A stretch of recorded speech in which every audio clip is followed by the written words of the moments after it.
My name is Dan Taylor, and I'm very honored to be requested by our president to be your parade announcer. And it's great to be here with you. I have to say it is a bit of a different format for a parade, but of course our president wanted us to keep us safe, wanted to keep us warm.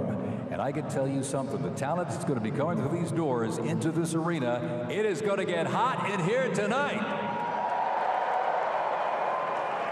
So thank you for joining us as we celebrate this historic occasion on behalf of the Trump-Vance Presidential Inaugural Committee. The ceremony's about to begin. We're going to get things underway, so if you're with family and friends, been talking in the halls or whatever, get down to your seats, grab a snack. We're going to get the show on the road.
selected a play, Americans We or National Spirit?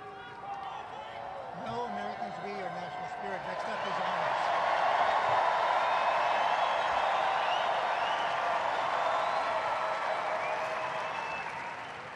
Next up, the Herald will play honors.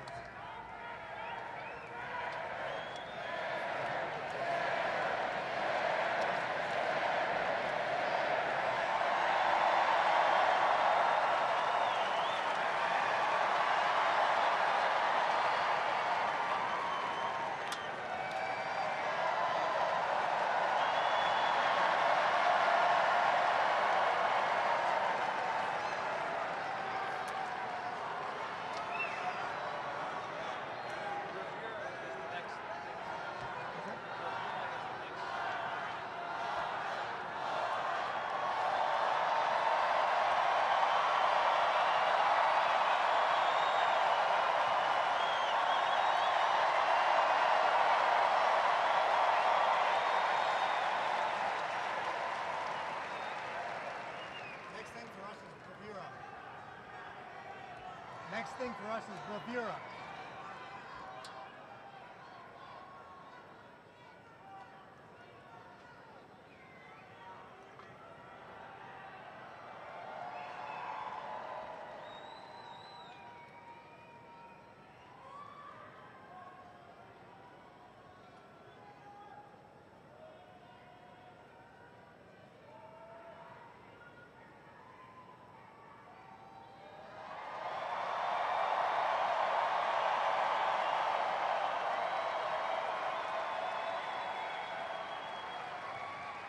Ladies and gentlemen, we'd like to welcome the official fanfare music group of the President of the United States.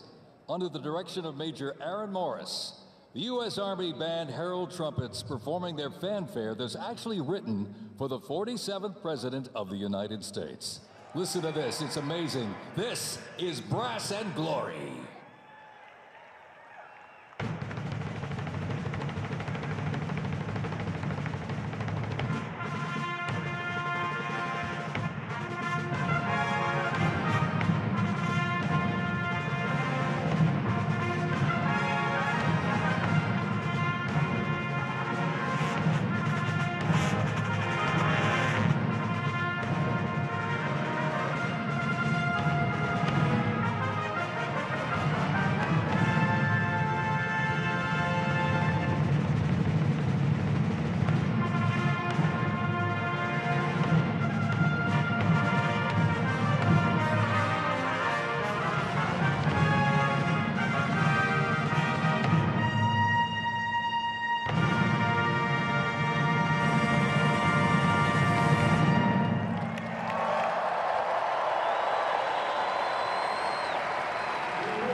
Ladies and gentlemen, please welcome the 50th Vice President of the United States of America, Vice President J.D. Vance, accompanied by the Second Lady, Mrs. Usha Vance.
Ladies and gentlemen, please welcome the 47th President of the United States of America, Donald John Trump, accompanied by the First Lady, Mrs. Melania Trump.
Ladies and gentlemen, we now present a selection of participants for the 2025 Presidential Inaugural Parade.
Ladies and gentlemen, the heroes of Butler County are here.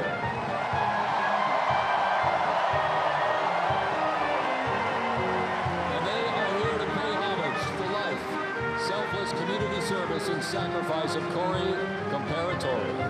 Mr. Comparatori, a 10-year U.S. Army Reserve veteran and past fire chief to the Buffalo Township Volunteer Fire Company, who died during the assassination attempt on the life of President Trump in Butler, Pennsylvania, July 13th, 2024. Their formation consists of Pennsylvania State Police, local police, county sheriffs, emergency services unit, EMS, 911 radio dispatch, and hospital personnel, who all heroically stepped into action during the horrific attack. They are also paying tribute to the courageous service of first responders nationwide.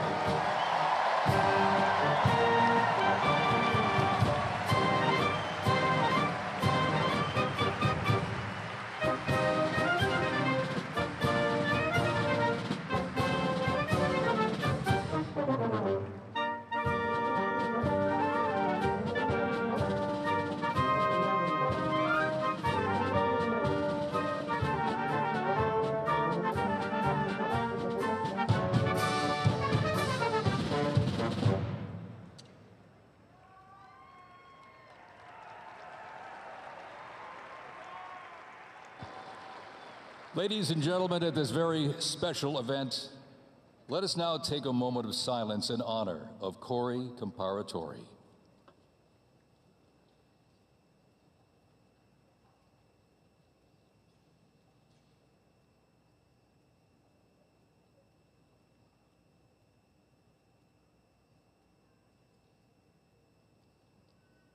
Thank you very much, ladies and gentlemen.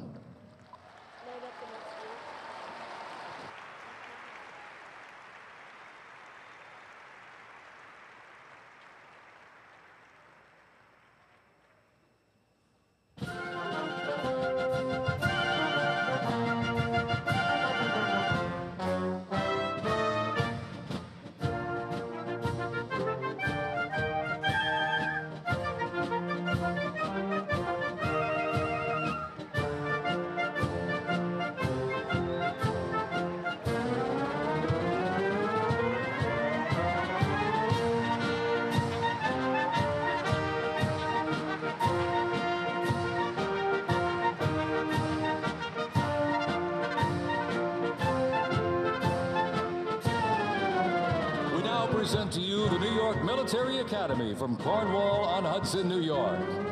New York Military Academy stands out due to its unique connection to the President himself. President Trump is a 1964 graduate and has been enshrined as one of our alumni of distinction. This historic academy has been named a Junior Reserve Officer Training Corps, that's JROTC, and are marching with their cadet dress uniforms. Look at these, all modeled after post-World War I General Blackjack Pershing's gray uniform.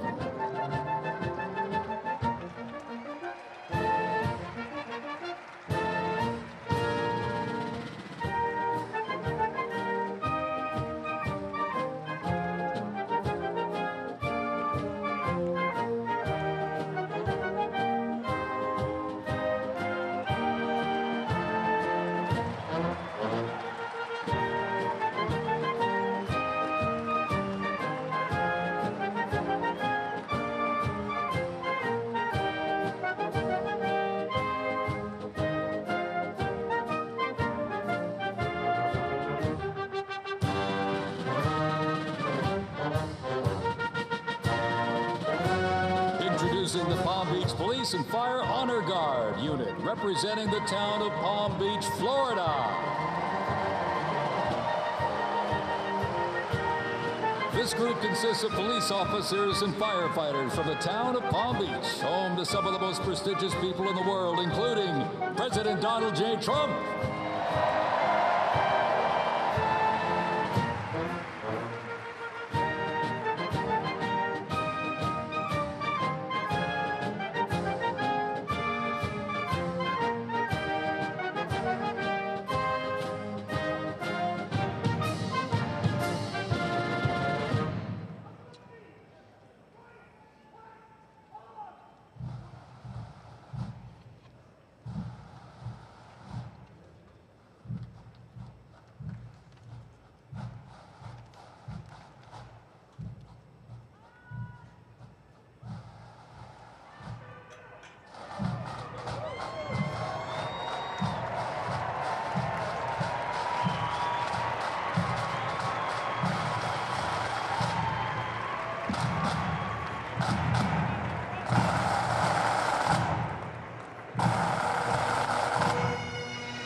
December. The band has had the distinct honor to perform at the 75th commemoration of the attack on Pearl Harbor in Oahu, Hawaii. The band has also played for hospitalized children, military veterans, as well as the 1980 and 2005 presidential inaugural parades, and His Holiness Pope John Paul II. The NYPD Emerald Society Pipes and Drums formed way back in 1960. And you know, they are the oldest, largest police pipe band in the United States, comprised of all active and retired police officers of various ranks and assignments. Listen to those bagpipes. Let's hear it for it, folks.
Here's one that hits close to home for our Vice President. We now welcome the Middletown High School Marching Band and cheerleaders. They're traveling all the way from Middletown, Ohio to proudly represent their school, our nation, and outstanding alumni, including our new Vice President of the United States, J.D. Vance.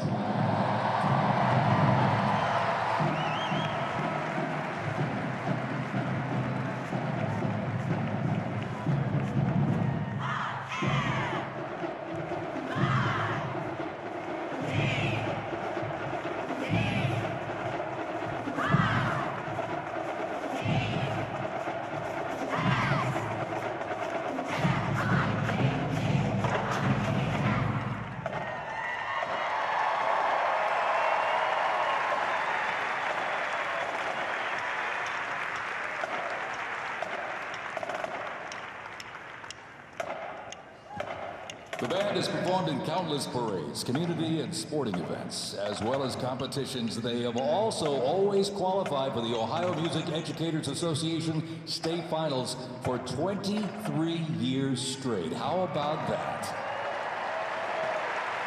And have earned the highest rating in 18 of those appearances.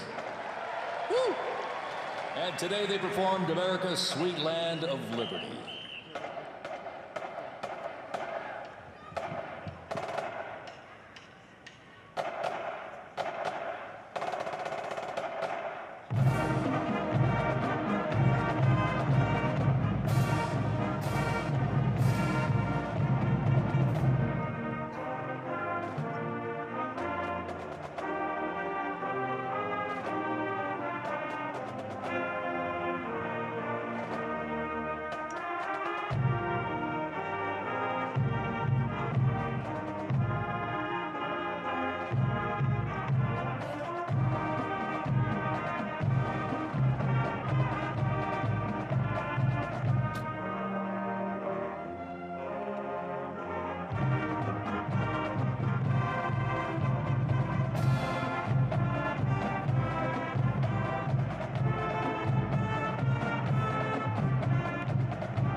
folks, from our VP hometown, Middletown High School Marching Band.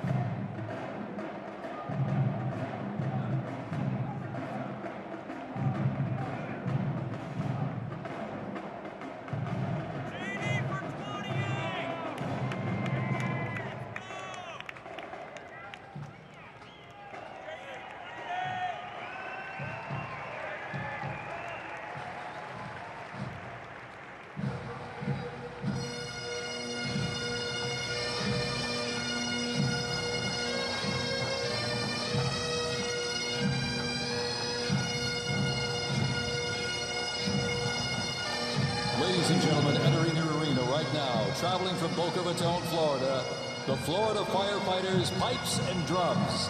And they are well seasoned when it comes to civic events. They've played and participated in parades, memorials, and other ceremonial events across both the United States and Europe. Today, they are wearing their most notable uniforms. What a great photo opportunity. Consisting of the Glengarry headgear and kilts. And they are proud to honor their fallen brothers and sisters each and every day.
As the Florida Firefighters Pipes and Drums leave the arena, we keep the rhythm and the drums going.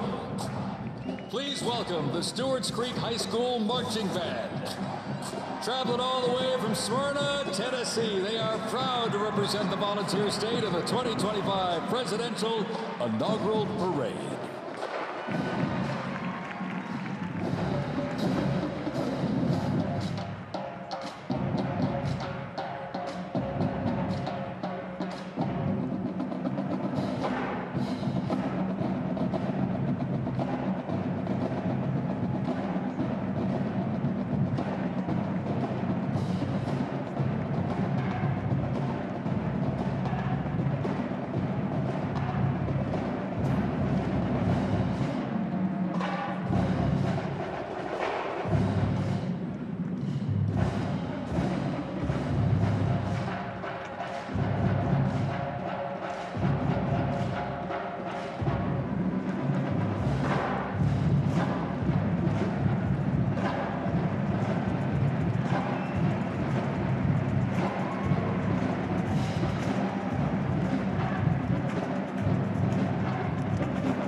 as the beat of the drums continues. Established in 2013, that band has rapidly become one of Tennessee's premier high school music programs. This band has participated in numerous civic events that honor significant moments in our nation's history, like the 75th anniversary of the attack on Pearl Harbor, Captain Jeff Cuss, United States Marine Corps Memorial Dedication, Chicago Thanksgiving Day Parade, and a Lincoln Memorial performance as well. The Stewart's Creek High School Marching Band, everybody. Make them feel welcome here in D.C.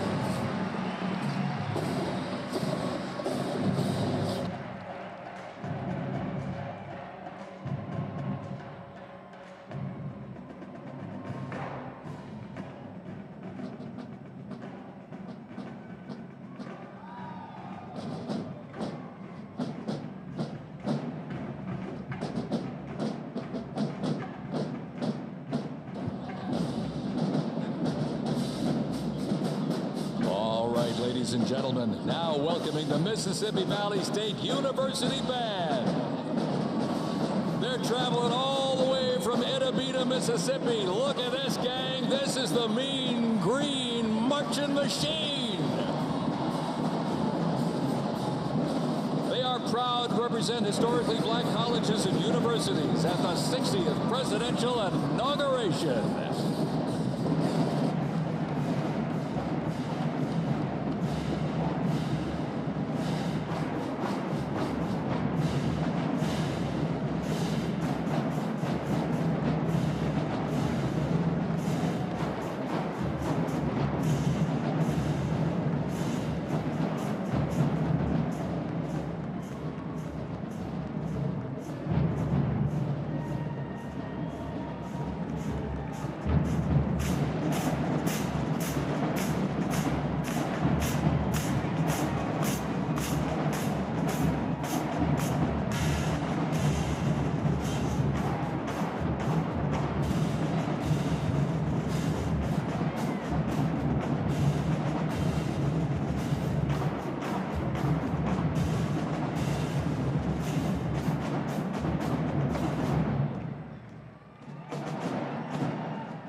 close to 300 from the Mississippi Valley State University Band.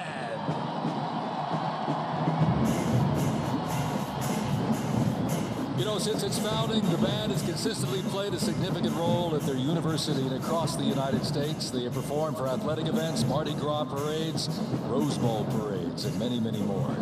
The Mississippi Valley State University Band takes great pride in presenting culturally diverse presentations for students, faculty, and the surrounding Mississippi communities. Take a look at that brass out there. Woo! That's just part of the big green marching machine. The Mean Green Marching Machine from Edamina, Mississippi, ladies and gentlemen.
Ladies and gentlemen, please welcome our new special envoy to the Middle East, Steve Witkoff.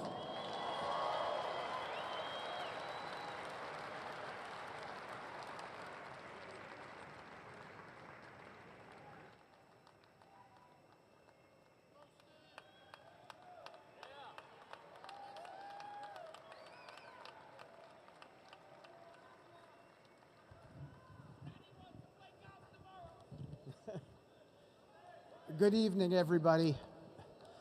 I was appointed by President Trump to be the special envoy for peace in the Middle East.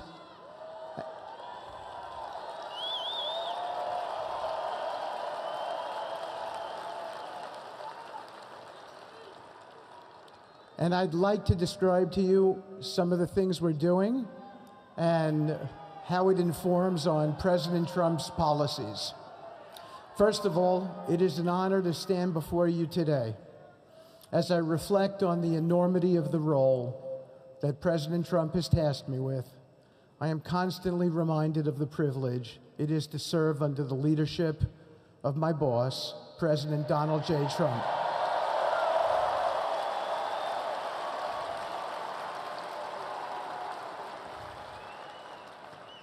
His presidency has provided a clear, bold vision for the Middle East, and it is this vision that guides every step I take in the mission. President Trump's leadership has redefined what is possible in the pursuit of progress and stability in the Middle East. His decisive, pragmatic approach ensures that even the most entrenched conflicts are met with fresh perspectives and innovative strategies. His policies have already delivered remarkable successes, such as yesterday's release of hostages in Gaza.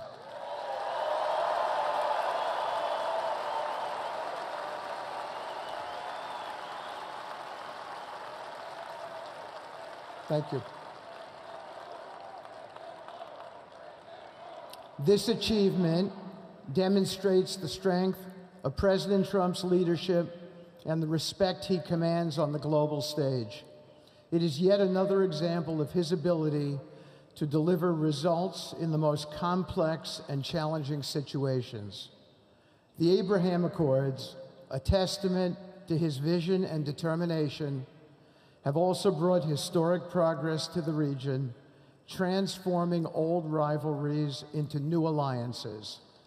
These agreements are not merely symbolic.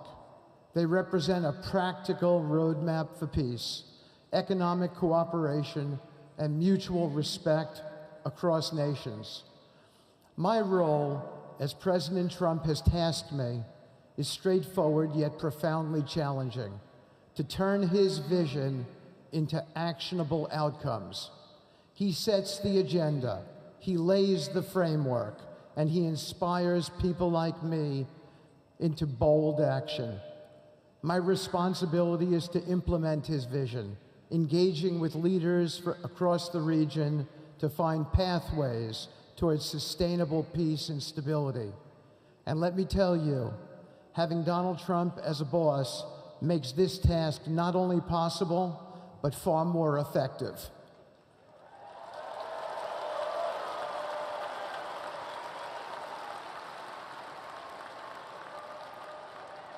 President Trump's reputation as a leader who delivers results resonates far beyond Washington.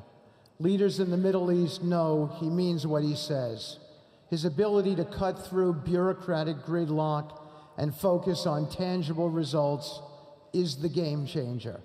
It allows me to approach delicate negotiations with the confidence that the full weight of the United States is behind me. The principles President Trump has laid out for our approach to the Middle East and foreign policy in general are fourfold, and they are clear. 1, respect for sovereignty. Every nation deserves the right to determine its own destiny, free from the interference of external powers. 2, economic prosperity as a bridge to stability. Through economic partnerships and investment, we can build a foundation for cooperation that transcends historical grievances. 3, courageous diplomacy. Real progress requires difficult conversations and bold decisions, and it is through these that trust is built and maintained. And finally, 4, reciprocity and accountability. The United States requires reciprocal actions from our partners. We are done carrying the financial burden for nations that are unwilling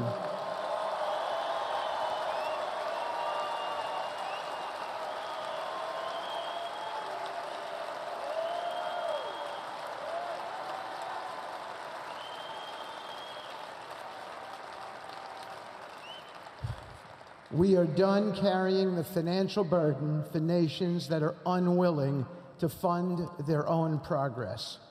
The days of blank checks are over.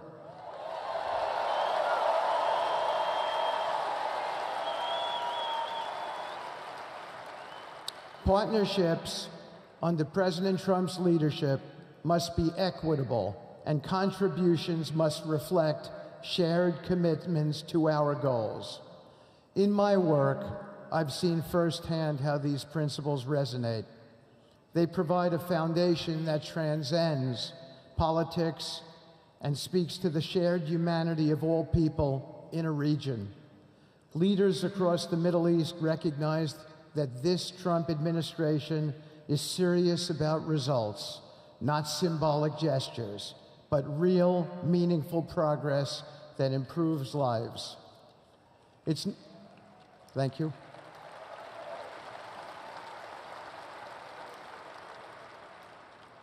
It's not always easy. There are moments of deep challenge and frustration. Decades of mistrust cannot be undone overnight. Yet I take comfort in knowing that I am not in this alone. President Trump's clarity of vision ensures that I never have to question what success looks like. His leadership provides the confidence and direction necessary to navigate these complexities. As we move forward, my commitment is to continue the work of advancing President Trump's vision for the Middle East. Whether through expanding the Abraham Peace Accords, fostering economic development, or facilitating dialogue between long-standing adversaries, my focus remains on actionable results. Let me close by saying this: a stable and prosperous Middle East is not an unattainable dream. It is a goal within our reach, made possible by strong leadership and unwavering commitment. Under President Trump's guidance, we are proving that the impossible can become reality. Thank you, but I have one more thing to say. We have some special people for me to introduce you to tonight. President Trump has been talking to them as well. They are the families of hostages from Israel who have been in Gaza for the last year and a half. There are many of them here today. Several of the families have lost children and loved ones, and they're here because they're part of an effort to retrieve their bodies so they can be buried in a proper way. Several have children who are still in captivity. There is an American family here whose loved one is scheduled to come out in 14 days, and they're going to be meeting the president tonight. So let's give them all some love and a big hand. Come on up.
And now, I get to introduce my dear friend and the President of the United States, Donald J. Trump.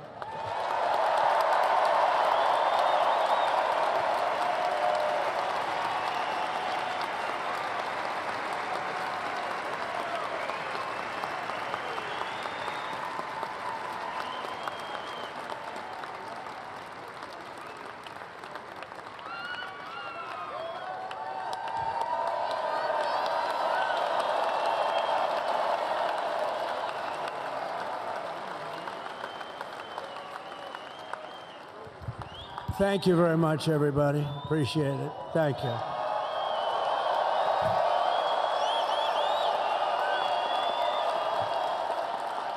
So now the work begins. We won, but now the work begins. We have to bring them home. And you know, tonight I'm going to be signing on the J6 hostages, pardons, to get them out. And as soon as I leave, I'm going to the Oval Office and we'll be signing pardons for a lot of people, a lot of people.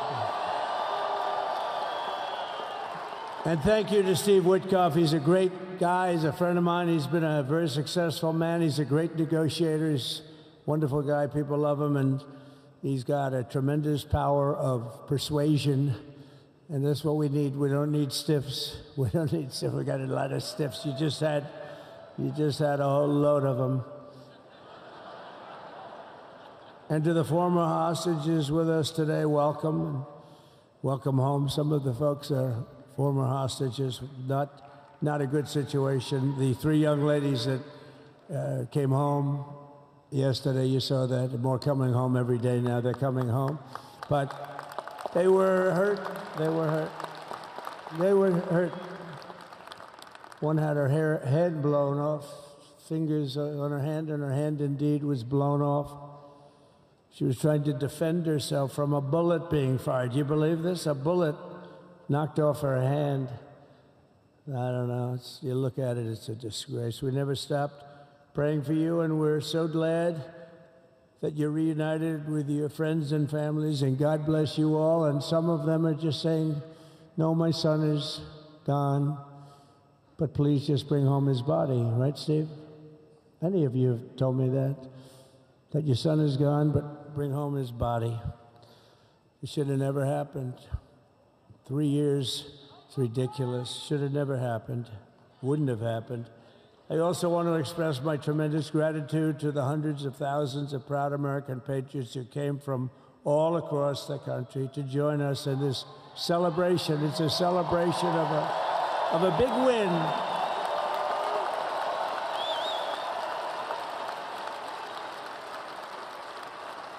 And you're witnessing the dawn of the golden age of America. That's what it's going to be. We're bringing it back. We're going to bring it back fast. We're going to bring it back fast. Let us also thank the incredible service members, National Guardsmen, Police, Secret Service, and law enforcement personnel who are keeping us all safe, even though, and they are great people. New York's finest. I grew up with New York's finest, and we got to give them their authority back. You won't have any crime. There'll be no crime. You give them little authority back. The whole way they run things in this country now, it's disgraceful. But it's going to change rapidly. We're going to make our cities safe again, too. Even though we're indoors, we've had a magnificent inaugural parade. And let's give a big round of applause. They were great. To all of the incredible performers and hardworking men and women who made it possible. Those people, really talented, amazing people. I also want to thank my wonderful family for being here, especially my beautiful wife, our First Lady, Melania.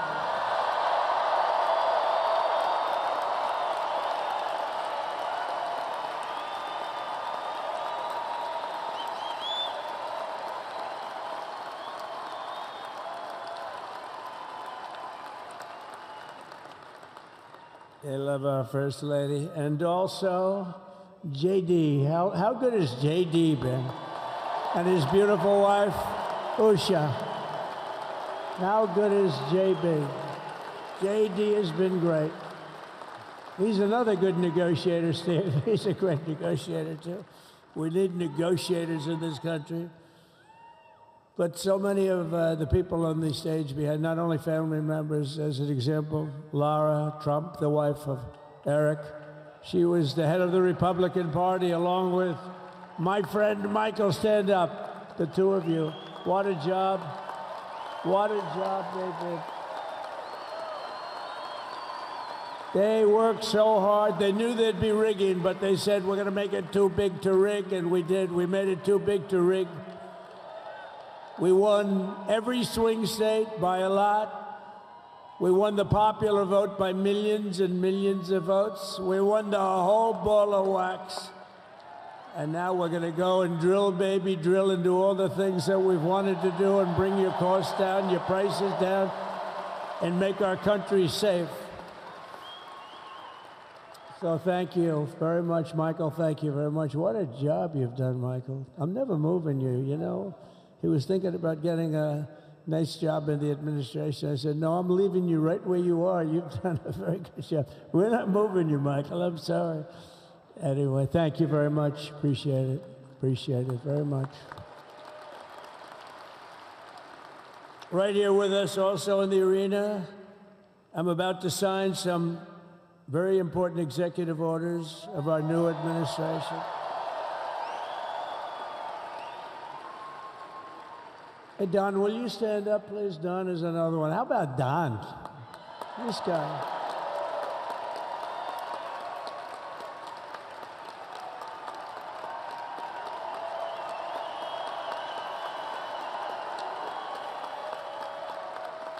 He's a popular one. He goes out and speaks. He gets a big crowd. He's a little on the rough side sometimes, but that's what you want. He's done a fantastic job, and he loves our country. Thanks, Don. Great job. You've done a great job. And Ivanka.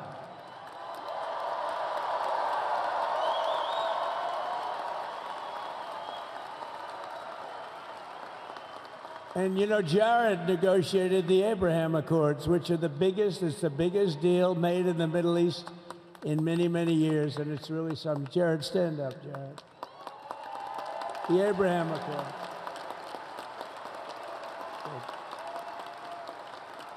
And Tiffany's going to have a little baby. And Michael.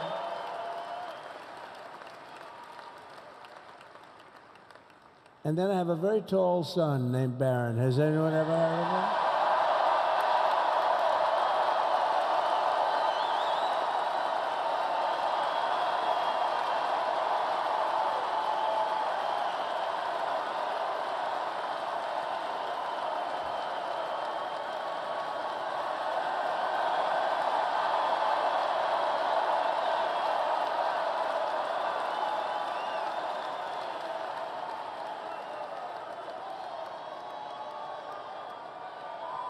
Thank you.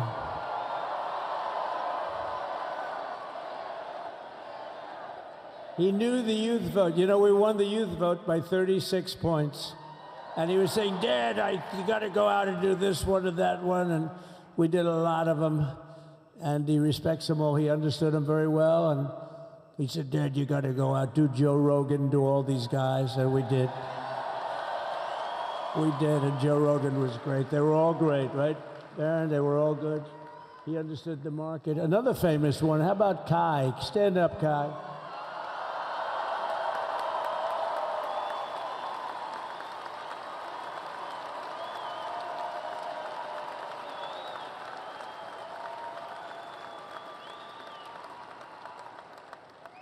Is that Byron Donalds back there? Stand up, Byron. Stand up. What a future this one has. What a future. That's great, Byron. Thank you very much. And how about Lutnick, Secretary of Commerce? He's going to take in more money than any country has ever even thought about. He's going to take in some money. And we have many others. Look, I'm not going to go through it, but we're going to sign some orders right now, and that's really what I want to do. So we're going to sign executive orders. First, I'll revoke nearly 80 destructive and radical executive actions of the previous administration, one of the worst administrations in history. Maybe not one of them, the worst. Anybody that would allow millions of people to pour through our borders from jails, prisons, mental institutions, insane asylums, gang members to be taken off the streets of Venezuela and deposited in our country, and many, not just Venezuela. You know, crime in Venezuela is down 74% because they took their criminals and gave them to us through an open border policy of the previous administration. All over the world, they're emptying their prisons into our country. They're emptying their mental institutions into our country. It stops as of 1 o'clock this afternoon, okay? It stops.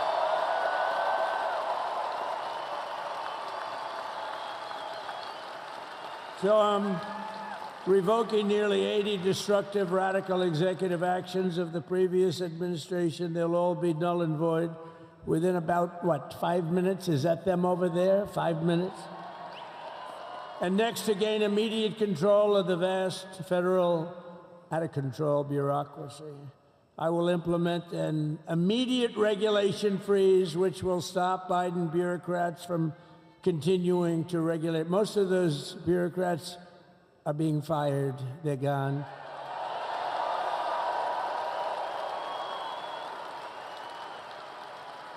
Should be all of them, but some sneak through, but we have to live with a couple, I guess. I'll also issue a temporary hiring freeze to ensure that we're only hiring competent people who are faithful to the American public. And we will pause the hiring of any new IRS agents. We will also require that federal workers must return to the office in person. And we're going to take the 88,000 people that they hired to go after you with guns. By the way, they're allowed to use guns and harass you like they were so many other people. Remember this. Okay, remember? Do you remember a little statement about tips? Does anybody remember that little statement? I think we won Nevada because of that statement.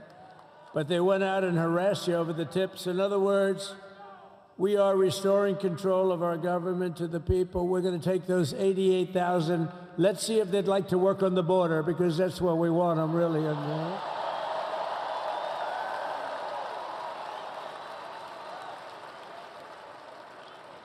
So we're going to have no tax on tips, right? No tax on tips.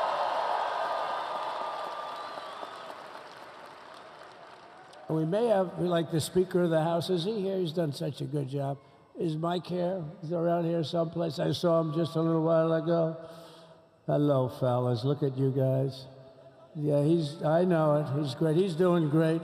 They're all doing good. The Republican Party has never been unified like it is right now. They want to save our country. And we're going to more than save it. We're going to make it greater than it's ever been before by a lot. Next, I'm going to sign a presidential memorandum directing every member of my cabinet to marshal every power at their disposal to defeat inflation and rapidly bring down the cost of daily life, because your costs have gone through the roof in the last 4 years. Perhaps you didn't notice. Does anyone notice their costs are like double, triple, quadruple? You can't buy bacon. Apples have doubled in price. You want an apple, anybody? Pay twice what you did 2 years ago. We'll put more money in your pocket, and we'll bring back the American dream and to reduce energy costs and liberate our economy. So we have more oil and gas than any country in the world, and we're going to use it. We're not going to do the wind thing. Wind. Big, ugly windmills, they ruin your neighborhood. They ruin you. If you have a house that's near a windmill, guess what? Your house is worth less than half. And did you see up in New England with the whales? You see what's happening? So they had 2 whales killed in about 14 years. Last year and the year before, total, they had 28. So if you're into whales, you don't want windmills either. and they're the most expensive form of energy that you can have by far. And they're all made in China, by the way, practically all of them. And they kill your birds and they ruin your beautiful landscapes. But other than that, I think they're quite good, right? Now, remember when we used to joke and kid when we were kidding, but we don't kid anymore?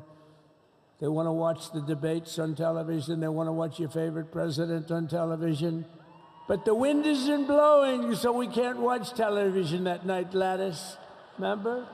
Gladys, I'm sorry, the wind is just not blowing. We're not watching Trump tonight. But I'm immediately withdrawing from the unfair, one-sided Paris Climate Accord ripoff. The United States will not sabotage our own industries while China pollutes with impunity. You know, China, I mean, look, they use a lot of dirty energy, but they produce a lot of energy. And when that stuff goes up in the air, you know, it doesn't stay there. It's not like you got a wall. We love walls, don't we? Not like you have a wall around and it doesn't. It floats into the United States of America after 3.5 to 5.5 days. It floats across the oceans and it comes right over your neighborhood and it falls into your neighborhood. So they all say, we have to fight for cleaner air, but the other dirty air is dropping all over us. So what the hell are they talking about? Unless everybody does it, it just doesn't work. You know, we had the cleanest air and the cleanest water that this country's ever had under the Trump administration, and we didn't do anything to stop jobs and stop production. Believe me, you're going to see a lot of companies come pouring back because tariffs. I always say tariffs is the most beautiful word to me in the dictionary. Then I was reprimanded by the fake news. They said, what about love, religion, and God? I said, I agree. Let's put God number one. Let's put religion number two. Love, I don't know. We got to put that number 3, I guess, right? And then it's tariff. Because tariffs are going to make us rich as hell. It's going to bring our country's businesses back that left us. And I'll also sign an executive order to immediately end federal government censorship of the American people. In America, we believe in free speech, and we're bringing it back starting today to stop the weaponization. Oh, do I know about that? These creeps. Deranged Jack Smith. You ever hear of him? Deranged. He's a deranged prosecutor. He's sick. They suck him on me. He's now been reduced to getting on an airplane, going back to The Hague or wherever the hell he came from. We got to get rid of that guy. Hey, was he one of the many people that got a pardon today? Did they pardon Jack Smith? You know, did you know that Biden, while I was making my speech, pardoned his whole family?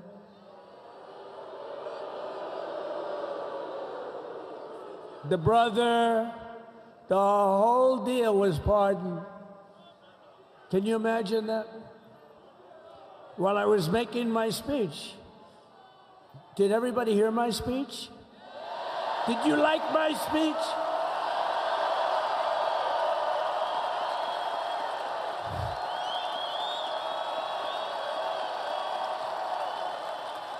Thank you. I mean, the only thing wrong with it is I had a lot of tough things to say, and I have some great people that work for me. Sir, this is such a great speech. It's so unifying. Don't talk about Biden with his pardons of his family. We want a unified country. They said, don't talk about the J6 hostages that you're going to be releasing today. Sir, don't put that in your speech, please. I said, but I want to put it in my speech. I said, sir, it won't be unified like it is. It's so beautiful the way it is. And it is getting great reviews. You know, if I put things like that in, I'll get terrible reviews. One little paragraph that's a little bit wrong, the fake news goes crazy, right? So I said, all right, I won't put it in my speech, but you know what? I'm speaking in front of a hell of a lot of people. at a place called Capital One Arena, and I'll talk about it there. So we're going to be going over the beautiful Oval Office, one of the great offices in history. Even if it wasn't beautiful, it's the Oval Office, but it is beautiful. And we love the Oval Office. It all starts with the wars start and end there. Everything starts and ends at the Oval Office. We love it. But we're going to go to the Oval Office. We're going to release our great hostages that didn't do, for the most part, they didn't do stuff wrong. You take a look at what went on, and look what happens in other parts of the country. In Portland, where they kill people, they destroy the city, nothing happens to them. In Seattle, where they took over a big chunk of the city, nothing happened. Minneapolis, where they burned down the city, nothing happened. Essentially, nothing happened. All they want to do is go after the J6 hostages. A 76-year-old grandmother was arrested the other day because she was looking, I think because she was looking at the Capitol or something like that. No, we're not going to put up with that crap anymore.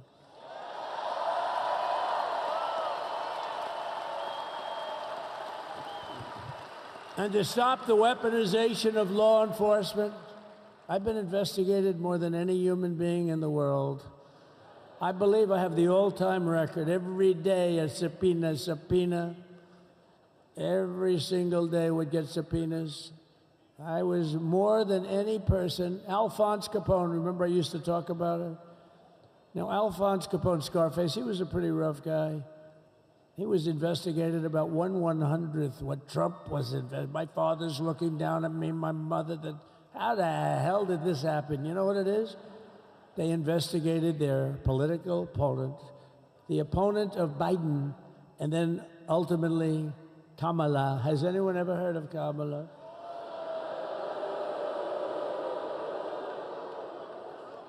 We had to beat two opponents, you know? We had to beat Biden, then we beat him. Now he goes on top. The guy was like 39 points down.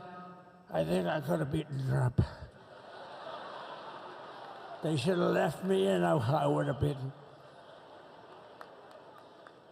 No, his debate performance wasn't the best, right? That's what killed him. And then they had to change, and that's like you get into a fight. The great Dana White spoke last night. We love Dana White, right? UFC. That's like he puts in two fighters. One of them's getting creamed, getting really beaten, and they say, all right, take him out. Let's put somebody else in to finish up the fight. That's what they did to us. They gave us somebody new, but we took care of both of them. So we beat actually two opponents. But to stop the weaponization of law enforcement and our government, I will also sign an order directing every federal agency to preserve all records pertaining to political persecutions under the last administration, of which there were many, and beginning the process of exposing any and all abuses of power, even though he's pardoned many of these people. Can you believe it? He's pardoned them. You know why he did it while I was speaking? Because that way I couldn't speak about it. I was speaking. I didn't know he did it. I finished my speech, and they said, sir, he pardoned his whole family. I said, ooh, can I go back out there and talk about it? Somehow that wouldn't be very elegant. Our First Lady would say, please don't do that. But we have plenty of time to talk about it, and we will. We're doing all of this on our very first day in office. You know, don't forget, we've been in this position, really, where we won the primaries in record time. We were the fastest win of a primary ever in political history, which is a very nice thing. It's nice to know. Well, the second election was rigged, so we knew we were doing well. And if it wasn't, you know what? If it wasn't, I would have never run. But the third one was just a monster. Boy, was that a big one, huh? That was a big one. On the second one, we got like 10 or 12 million votes more than the first one. How about that? We did great on the first one. We did much better on the second one. But bad did we do well on the third one. So we're gonna have some fun. It's very simple. We're gonna make our country great. We're gonna make our country great again. We're gonna make America great again. How good a name is MAGA, though, right? You know? I was going to say, keep America great, but unfortunately it wasn't great. Can't say keep it great. It will be great again, but CAG, keep America great, CAG, I don't think it's ever going to replace MAGA. Does anybody like CAG? I don't think so. It's never replacing MAGA. Nothing will ever replace MAGA. MAGA was the most successful political operation, political movement in the history of our country, maybe in the history of the world. Let's see what happens, because we're not finished yet. We're not finished yet. We got a long way to go. But we're doing this on the very first day in office, and in just a few moments, I'm not only signing the release of the J6 hostages, I'm signing other things that you're going to love. Oh, you're going to be happy reading newspapers tomorrow and the next day and the next day and the next day. So I just want to thank, I mean, look at this place. It's full to the rafters. You don't have any, look at those people up there. You don't have any empty seats. And by the way, the Capital One owners, they are so good. We got to root for their teams because they have been so great to MAGA, to us. And I just want to thank Ted and everybody. You guys have been fantastic. And the ice hockey team's doing great. Ovechkin's pretty good, right? They're doing great. So I want to thank them, Capital One arena owners. They have been absolutely fantastic. And thank you once again to everyone. And I can only tell you, you're going to be very happy. You're going to watch a lot of good things happen. We got to stop some wars that are happening and going on. Some stupid things are happening. The war with Ukraine would have never happened, and it has. As you know, Israel would have never been hit on October 7th, and none of you would be up here. None of you would even know anything about this tragedy that you're going through right now. But Iran was broke. Anybody that bought oil from Iran, they couldn't do any business with us. You're not going to do business with America. China passed. Everybody passed. They were broke. They didn't have money for Hamas. They didn't have money for Hezbollah. And your sons would be alive, and they certainly wouldn't be incarcerated like they are. It's a shame. But we're getting a lot of people out in a short period of time. So I'm going to go right over to here, and I'm going to sign in front of you. Is that okay? Good.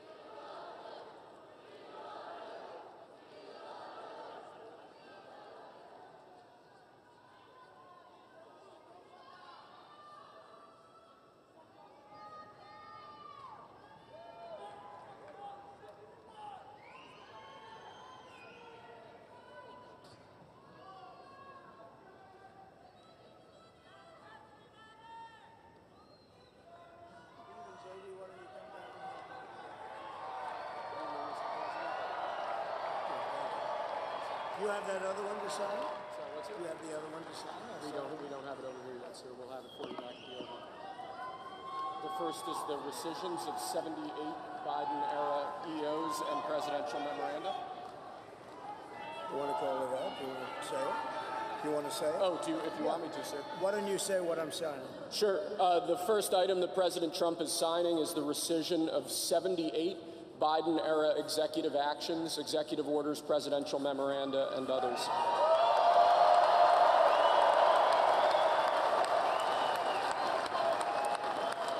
Thank you, sir.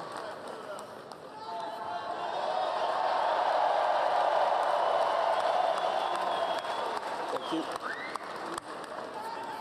The second item, President Trump, is a regulatory freeze, as you announced in your speech, preventing bureaucrats from issuing any more regulations until we have full control of this, the government and this administration.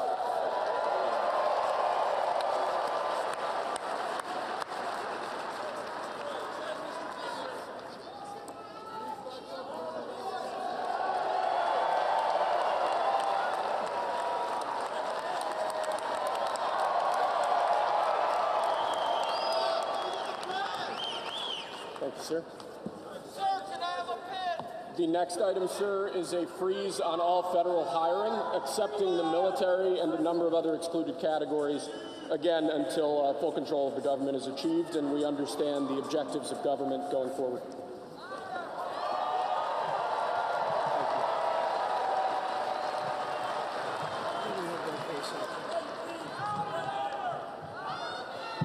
Could you imagine Biden doing this? I don't think so.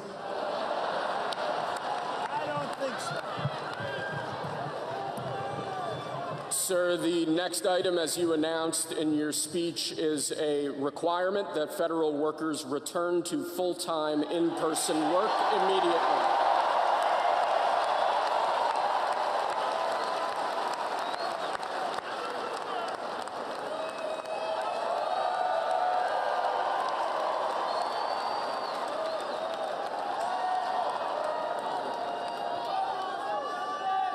Thank you, sir.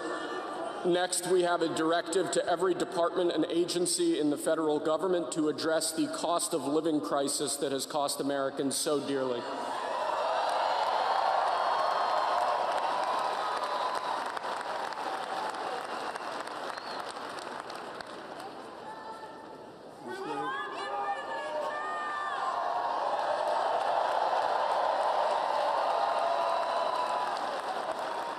Thank you, sir. The next item here is the withdrawal from the Paris Climate Treaty.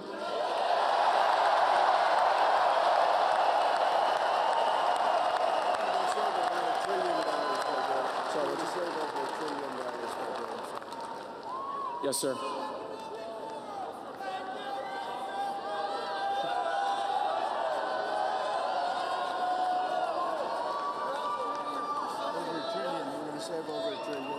We're going to save over $1 trillion by withdrawing from that treaty.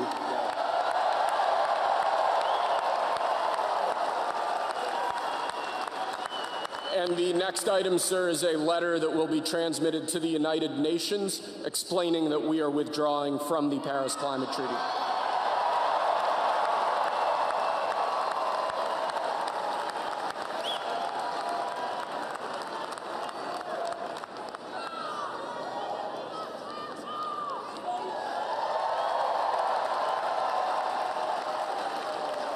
Thank you, sir. This next item is a directive to the federal government ordering the restoration of freedom of speech and preventing government censorship of free speech going forward.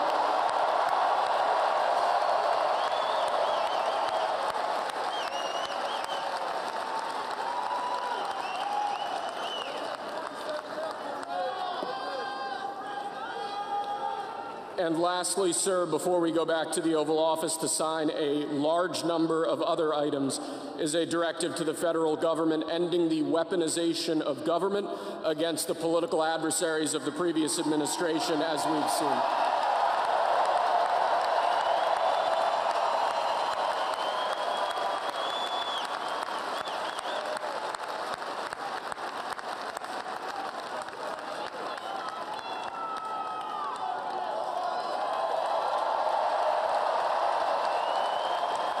Thank you very much, sir. Appreciate it.